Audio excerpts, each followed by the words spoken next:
Kamusta mga ka-DIY and welcome back ulit dito sa ating channel. Sa video na to ay tatalakayin natin kung paano hanapin ang shorted na components sa isang circuit. Isang common pero nakakairitang problema lalo na sa electronics repair. Pero bago natin himayin ang iba't ibang techniques or methodology sa paghahanap ng shorted na components sa isang circuit, alamin muna natin kung ano nga ba yung ibig sabihin ng short sa circuit or short circuit. Well, ang short circuit ay nangyayari kapag may hindi inaasahang direct connection sa pagitan ng dalawang points. Madalas itong nangyayari sa pagitan ng VCC at ground, wherein dapat hindi sila magkakabit. At dahil dito, masyadong malakas ang current flow at posibleng masira ang components. Maaari ding umusok o uminit ang board, mag-trip ang supply at minsan naman ay ayaw mag-turn on ng ating devices. Karaniwan ng mga components na nagsushort ay ang mga ceramic or electrolytic capacitor, MOSFET at iba pang mga uri ng transistor, diode at minsan naman ay mga integrated circuit or IC. At ang mahirap pa dito, minsan mukhang okay lang ang board pero hindi mo alam may deep short na pala sa loob, wherein kailangan talaga natin itong ayusin. Sige, makalungkat ka sa mga science books. Sinong scientist na naka-invento niyan? Plancha, naging freezer. Ako lang! Saan magandang mag-test? So, saan ka dapat magsisimulang mag-test kung naghahanap ka ng short? Una ay hanapin mo ang power rail. Ito yung linya kung saan dumadalo yung supply voltage papunta sa ibang parts ng circuit. Karaniwang magandang test point ay ang mga power filter capacitor. Ito yung mga malapit sa DC jack, voltage regulator o kaya naman ay malapit sa battery input. At para gawin yon, syempre gumamit ka ng multi-tester. So ang gagawin mo ay iset mo yung tester mo sa continuity mode o kaya naman ay sa resistance mode. At itest mo yung positive at negative terminal ng capacitor. Kung may beep o kaya naman ay 0 o kaya 10 ohms ang resistance na nasusukat mo, malamang ay mayroong shorted sa rail na yon.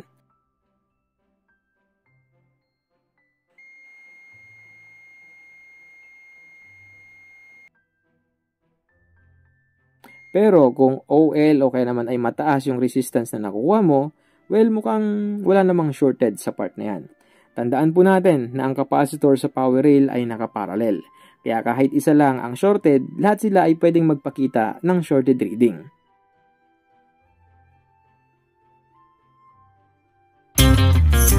Paano hanapin ang shorted na components sa power rail?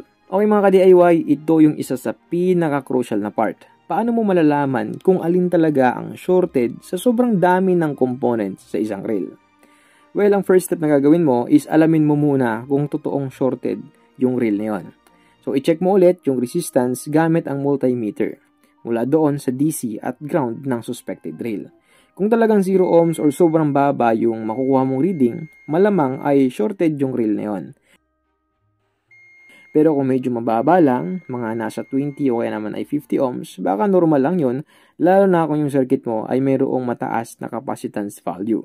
May mga instances na mayroon kang makukuhang mababang resistance and then later on, yung resistance na yon ay tumataas. And kapag nag-buzzer mode ka naman, minsan tinest mo yun, mayroon kang makukuhang buzzer mode and then nawawala lang din naman yung buzzer mode. So kapag ganon yung mga nakukuha yung reading, huwag kayong mag-alala kasi normal lang yon. In most cases kasi, na-charge at na-discharge mo yung mga capacitor. At ito po ay isang magandang indikasyon na walang shorted doon sa rail yon. Ang next step naman na maibibigay ko sa inyo is yung tinatawag natin na visual inspection. Well, una, tingnan mo muna yung board. Meron bang sunog, meron bang namamaga, o meron bang bluted capacitor? Meron bang crack, yung mga ceramic capacitor, meron bang corrosion, o kaya naman ay meron bang flux residue? Minsan kasi, sa pagkandak pa lang ng visual inspection ay maaari mo na agad ma-solve yung problema. Step 3 na maibibigay ko sa inyo is yung tinatawag natin na compare similar components. Well, kung napakaraming identical capacitor or MOSFET doon sa board, maaari mong i-compare yung reading nila. Kung may isa man na sobrang baba yung resistance kaysa doon sa iba, well, maaari mong paghinalaan yung components na yon.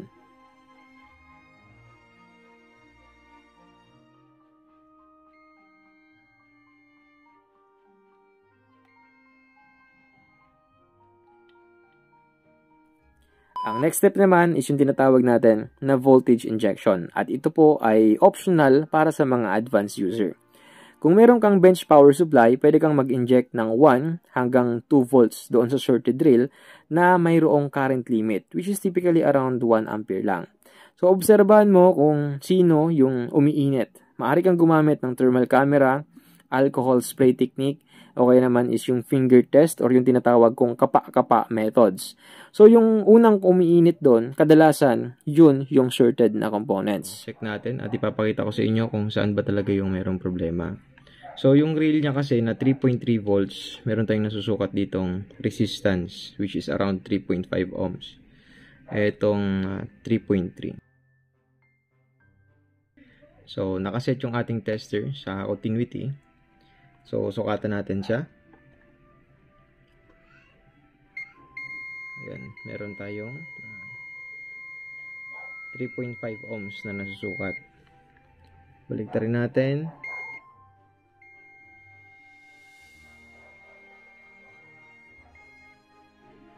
Yun, so, isang malaking indikasyon yan na mayroong problema dito sa circuit na to.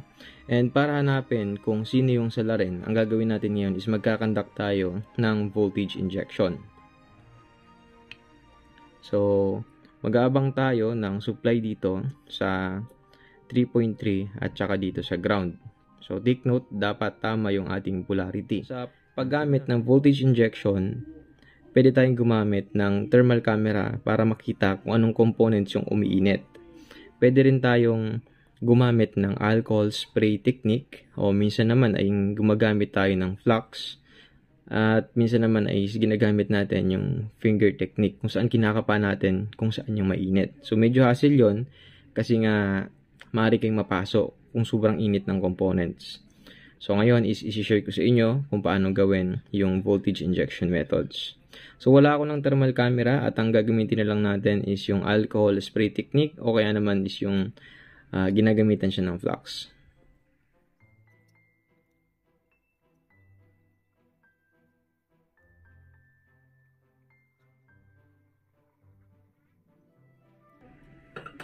So ngayon naman is naglagay tayo ng flux dito sa ating circuit board at ang gagawin natin ngayon is mag-i-inject tayo ng voltage dito sa 3.3 volts na rail ng board na to. And titingnan natin kung saan part yung umiinit kasi matutunaw yung flux na nilagay natin dito.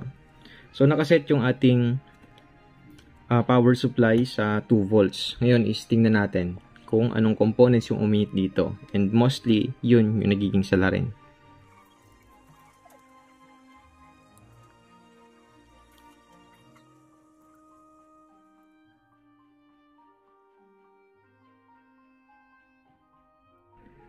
Ngayon, kung nakikita nyo, natunaw yung flux dito sa pinaka-IC. Ibig sabihin, yung pinaka-problema ng circuit board na to ay itong icing to. Kasi kung titingnan nyo, natunaw yung flux doon sa surface ng integrated circuit or IC. Ang galing! Ang galing! Step 5 na may ibibigay ko sa inyo is yung tinatawag natin na isolation or desoldering. Well, kung wala kang voltage injection, obligado kang mag-undergo ng manual process. So, i-desolder mo yung mga suspected components. Maaari kang mag-umpisa sa ceramic capacitor, MOSFET, o kaya naman ay sa mga Schottky diode. At bawat tanggal mo ay i-test mo ulit yung resistance doon sa rail na yun. At kapag nawala yung short, well, isang indikasyon yun na nahanap mo na yung shorted. Palagi nyo pong tatandaan na gumamit ng flux, proper tools, at ingatan ang pads para di masira ang printed circuit board. Kasi nakakaumay namang i-repair yung printed circuit board lalo na kung sira-sira na yung traces.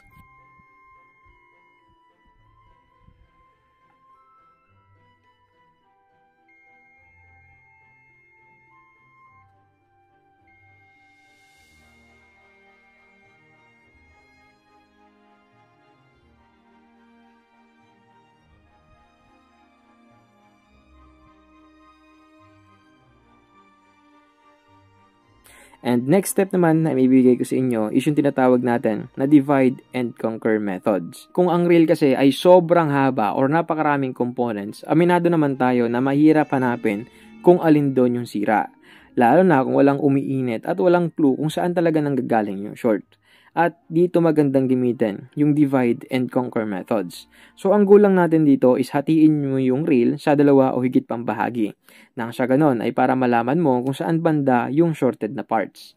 At ngayon naman ay i-share ko sa inyo yung step-by-step methods kung paano nga ba ginagawa yung divide and conquer methods.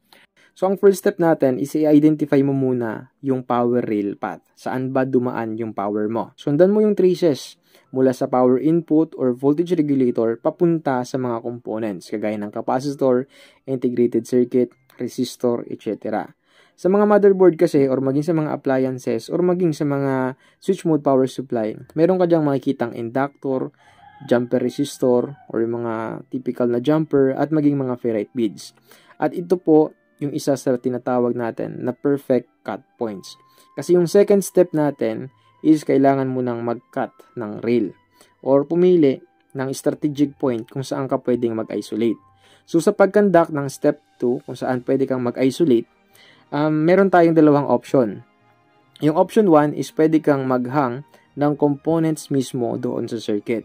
For example, kagaya ng jumper or maging mga inductor. And yung pangalawa naman is maaari kang mag-cut ng copper traces. Well, ito ay option kung wala kang components na pwedeng ihang or isolate doon sa circuit. So, pwede mong gamitin ang mga precision blade or mga cutter para sa pag-cut ng traces doon sa path na yon. Tandaan po natin na kailangan yung markahan nang sa ganun ay para hindi nyo makalimutan kung saan nyo i-connect ito mamaya. Pagdating naman sa ating third step is kailangan mo nang i-retest yung both side. Pag nahati mo na yung rail, gumamit ka ng multi-tester at iset mo yon sa resistance mode. I-test mo yung side A at side B ng VCC at ground ng rail na yon.